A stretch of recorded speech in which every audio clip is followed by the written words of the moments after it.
So big pass வந்து ஒரு சூப்பரான ஒரு பிளான் போட்டிருக்காரு. அவர் ஒரு சீக்ரெட் டாஸ்க் அசைன் பண்ணியிருக்காரு.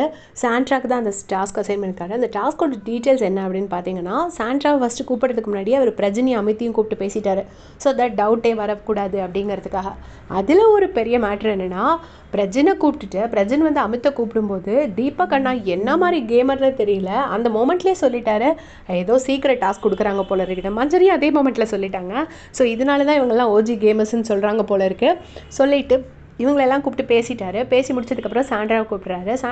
சாண்ட்ரா வந்து உட்காந்து பேசுகிறாங்க.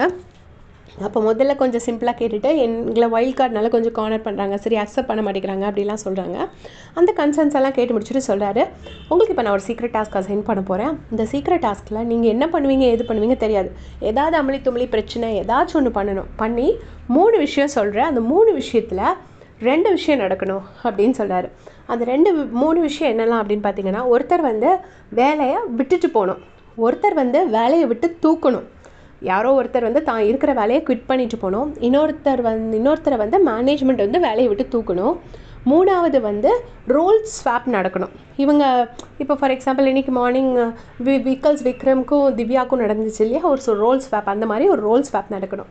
ஸோ இந்த 3ல் 2 விஷயம் நடக்கணும் அப்படின்னு சொல்கிறாரு. சாண்ட்ராக்கும் ஃபஸ்ட்டு புரியலை. அதுக்கப்புறம் உங்களுக்கு இது ஓகேவான்னு கேட்டோடனே கண்டிப்பாக எனக்கு ஓகே அப்படின்னு சொல்லிட்டு 101% ஓகே பிக் பாஸ் அப்படின்னு சொல்லிட்டு சாண்ட்ரா சொல்லிட்டாங்க. நல்லா நோட் பண்ணிங்கன்னா தெரியும், பிபிஏ சாண்ட்ரா கூட பேசுகிறது அவ்வளோ அழகாக என்ஜாய் பண்ணி பேசினார். அதுக்கப்புறம் இப்போ நீங்கள் வெளியே போயிட்டு சும்மா கேஷுவலாக தான் பேசினேன்னு சொல்லணும் அப்படிங்கிறாரு.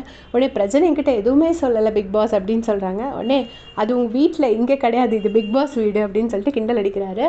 அதுக்கப்புறம் என்ன சொல்கிறாருன்னா, இதுக்கு நீங்கள் ஒரு பார்ட்னரை சூஸ் பண்ணிக்கலாம், நீங்களும் உங்கள் பார்ட்னரும் சேர்ந்து இதை பண்ணுங்கள். அப்புறம் நீங்கள் வந்து இதை சக்சீட் பண்ணிட்டீங்கன்னா, சக்ஸஸ் ஆகிடுச்சுன்னா உங்களுக்கு வந்து நெக்ஸ்ட் வீக்குக்கு என்எஃப்பி கிடச்சிரும், நாமினேஷன் ஃப்ரீ பாஸ் கிடச்சிரும்.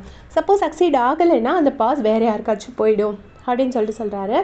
சொல்லிவிட்டு இந்த நாமினேஷன் ஃப்ரீ பாஸ் பற்றின மேட்ரை உங்கள் பார்ட்னர்கிட்ட நீங்கள் ஷேர் பண்ணலாம், பண்ணாமல் இருக்கலாம், அது உங்களோட இஷ்டம். ஸோ ஆனால் இன்னொரு விஷயம் சொல்கிறார், யாராவது ஒருத்தவங்க இந்த சீக்ரெட் டாஸ்க்குன்னு கண்டுபிடிச்சிட்டாலும் உங்களோட நாமினேஷன் ஃப்ரீ பாஸ் கைவிட்டு போயிடும் அப்படின்னு சொல்கிறாங்க.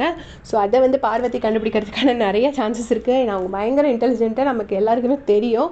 ஸோ மோஸ்ட்லி கண்டுபிடிச்சிருவாங்கன்னு தான் நான் நினைக்கிறேன். அதை வந்து நாளைக்கு ஈவினிங்குள்ளாடி இந்த 3ல் 2 விஷயம் நடக்கணும் அப்படின்னு சொல்லி இப்போ அனுப்பியிருக்காரு பிக் பாஸ். இப்போ வந்து லைவில் வந்து திவ்யா கூட பேசிகிட்ருக்காரு. அவங்க கொஞ்சம் டவுனாக இருக்காங்க. ஸோ திவ்யாவை மோட்டிவேட் பண்ணி பேசிகிட்ருக்காரு. இதே மாதிரி அப்டேட் செஞ்சுக்கிறதுக்கு சேனல் சப்ஸ்கிரைப் பண்ணிக்கோங்க. வீடியோ பிடிச்சிருந்தா ஒரு சின்ன லைக் கொடுங்க. தேங்க்ஸ் ஃபார் வாட்சிங்.